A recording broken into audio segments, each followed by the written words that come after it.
going on? Welcome to the channel, Whiskey and Whitetails. Today we're going to go over a couple of blind tastings we did in the past, and these were kind of done on lessons, more or less on bourbon than it was actually what you're drinking. So the first one we did, this first one that we're going to cover, we did, the audio quality is a little bit better on this one, which this is probably the second one, but either way, this is the first one in chronological order. Yep. And Gus was part of this one as well, so we're going to kind of talk about it a little bit before we start. But basically what I did is a blind between Gus and our buddy Colton from Palmetto Bourbon, and then Genuine Kyle, guy I work with, and then we had Chad from My Daily Bourbon. Yep.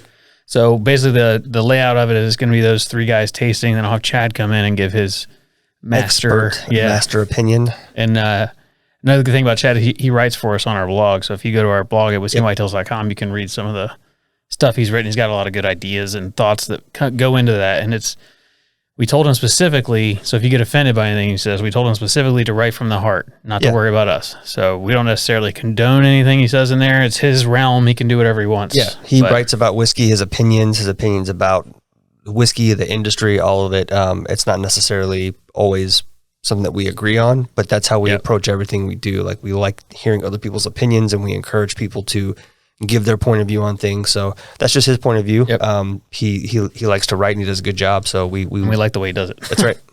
So for just to wet our whistles, we're drinking the Bardstown Fusion Series. Bardstown. This is number 5. So it's a 11-year MGP juice from there that they've been pumping out, and then 2 of their actual distillations. One's a 4-year, one's a 3-year.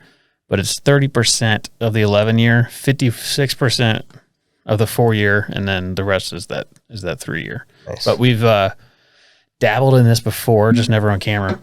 But it's good stuff. So you're not going to get reactions here. You're going to get something that we've just tasted and enjoying a drink. Drink a drink. Yeah. Which we don't really do those often anyway.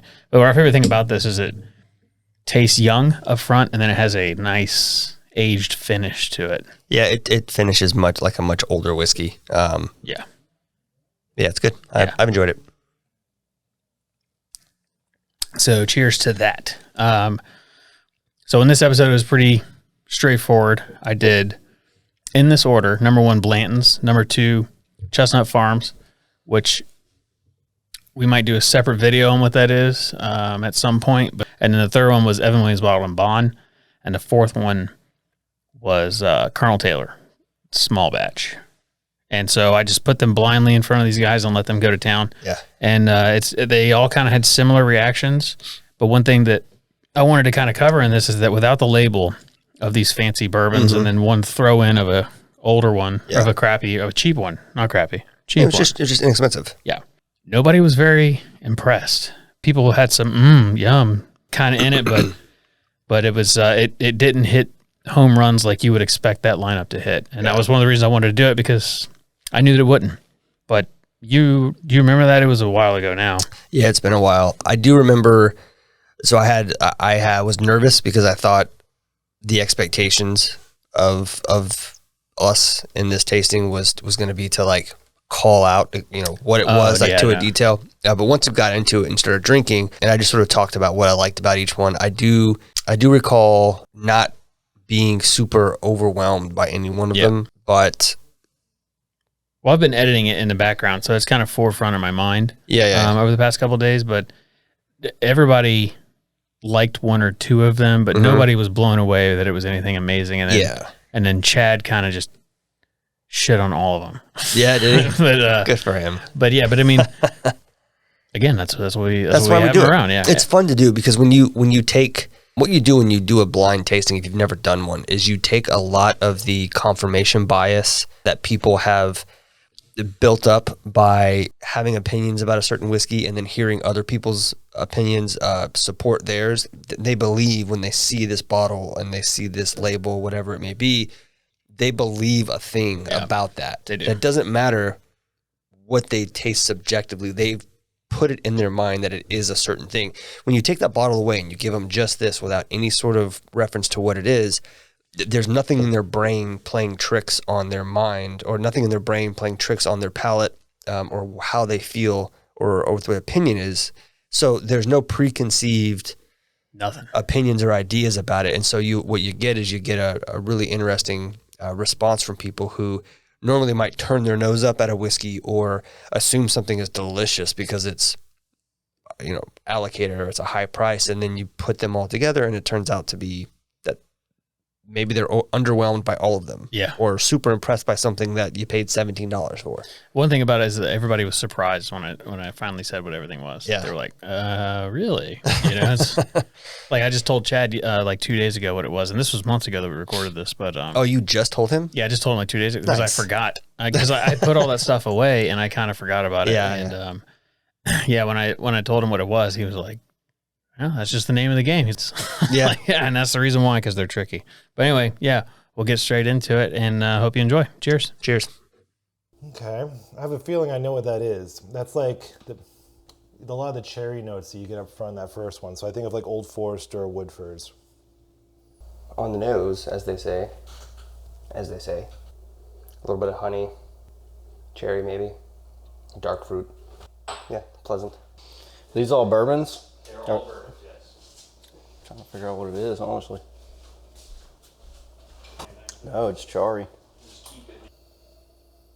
Little high heat on the nose. You can get like that like strong smell right there. Good oak, lots of char. Not sure.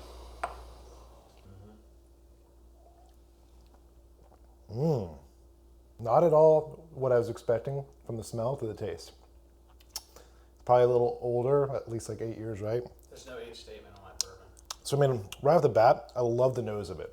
The taste is great as a neat one. Even I bet water would like open this up so it gets a little more of those like cherry flavors. That's definitely like a favorite right off the bat.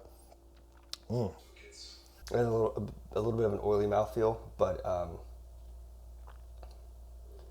a very smooth, or not smooth, very pleasant finish. Smooth's a bad word. Bad word. Hey guys, check out that My Daily Bourbon on Instagram. Today I am doing a blind taste test from Whiskey and Whitetails. So Matt sent me 4 samples here.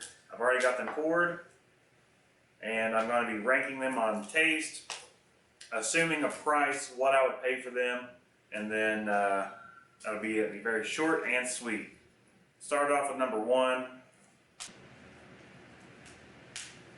Number 1, sweet on the nose, butterscotchy, caramelly.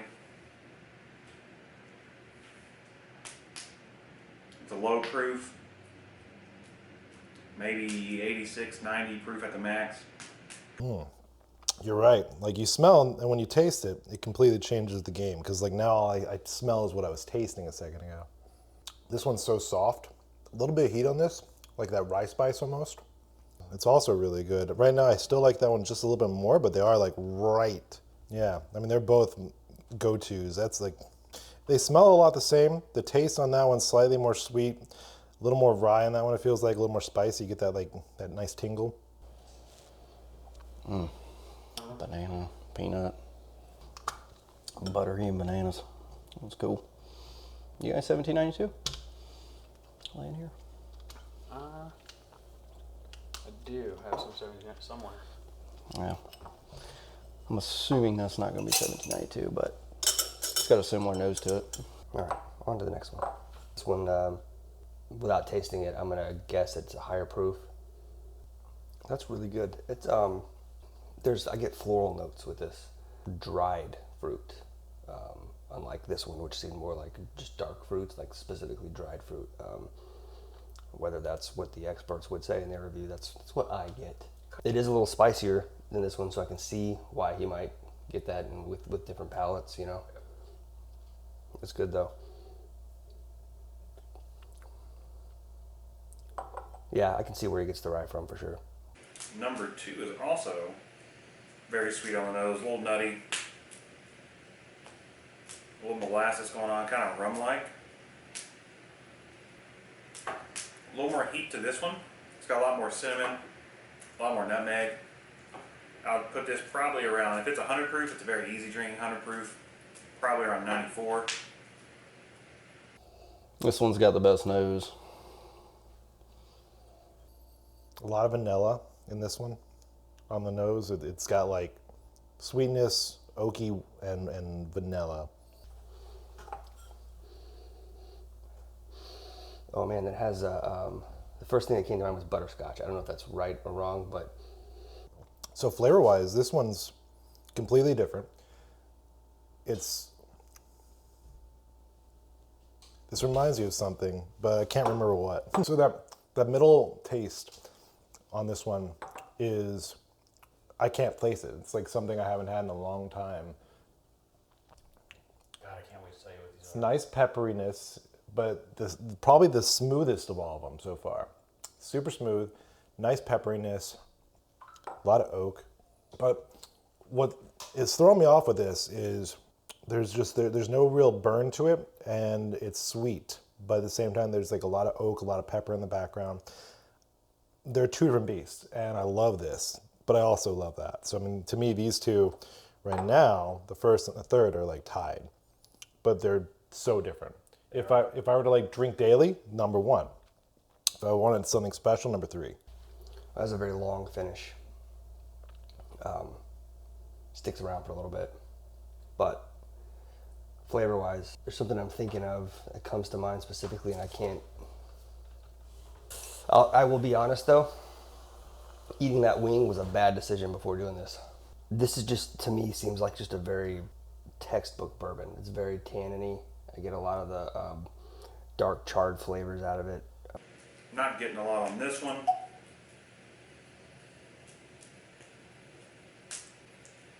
This one's very nutty, very citrusy, very honey-like, but still very light on the nose.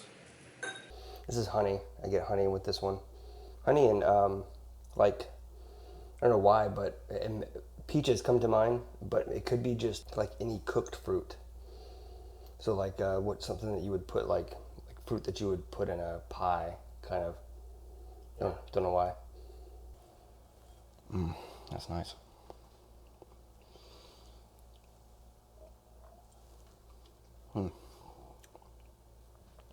Very rich. All right, so we'll put that one first. And number four, more cherry. The nose on this one's not really helping. Not in a bad way. It's not. I'm not saying that like it's a bad thing. More so, it's just like I can't distinguish it. Buttery, a lot of that oak, smooth caramel, a lot of body on that one. Like it really lingered on my tongue. So nothing in my mind draws any distiller to this though. It just tastes like bourbon. Number four, citrus. That's about it. Other than your basic caramel and vanillas. It's very similar to number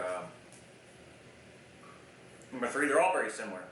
They're all very similar in the sense that they have an undertone of citrus, the same similar spice, and nuttiness going on.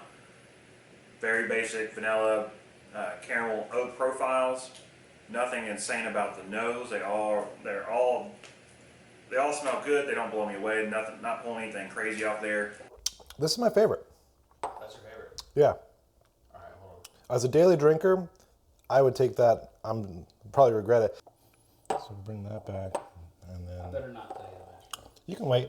Yep, one, and then or four, then three, then one, and then two. Your favorite blind was 4. So 4 is Colonel Taylor. Makes sense. Your next favorite was 3, $16. Yep. Evan Williams bottled and bond. Favorite was sense. 1. That is Blanton's.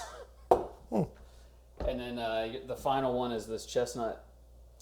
I think this was my favorite. Second, third, and fourth. You want me to 3, 1, 4, 2? Yeah. So number 1. I never moved the. Number 1 was Blanton's. Not surprised actually. Number 2 was the Chestnut Farms. Okay. Your favorite was Evan Williams bottled and bond. 4 was Colonel Taylor. Okay. Yeah, 4, 1, 3, 2. This is going to be interesting. Yep, you're gonna like it. I like your responses. So, number 1 was Blanton's. Okay. Number 2 was Chestnut Farms. Number 4 was Colonel Taylor. Okay, that makes sense. Number 3, your most expensive, $16 bottle. That's funny. That's why it's fun. That's funny. Like Colonel Taylor's I love Colonel Taylor. See, that was weird for Blanton's because this actually drank hot for some reason. It does. That's weird because it usually doesn't. That's the reason I picked it, because I wanted to do these two, but I also wanted to do a bottle and bond. See, I've never had the chestnut. If I were to rank them from favorites, probably gonna go with number 4. Number 4 is my my number 1. Probably number 2 is my number 3. Number 3 is my number 3. Number 2 is my number 2. Number 1 is my number 4. If I were to guess price point on these, I would assume none of these, they more or less taste like budget Heaven Hill products. So I'd assume nothing more than $15, $20. If you want to go on the high end, maybe around 30 to 40 bucks. But all of them are good. None of them blew me away. I don't think any of them are above the 8-year range. I think 3 might be like Elijah Craig Small Batch. That number 2 kind of very similar. But I could be 100% wrong on this. Who knows? It's only Matt will be able to tell me that. But so Matt, let's see the results.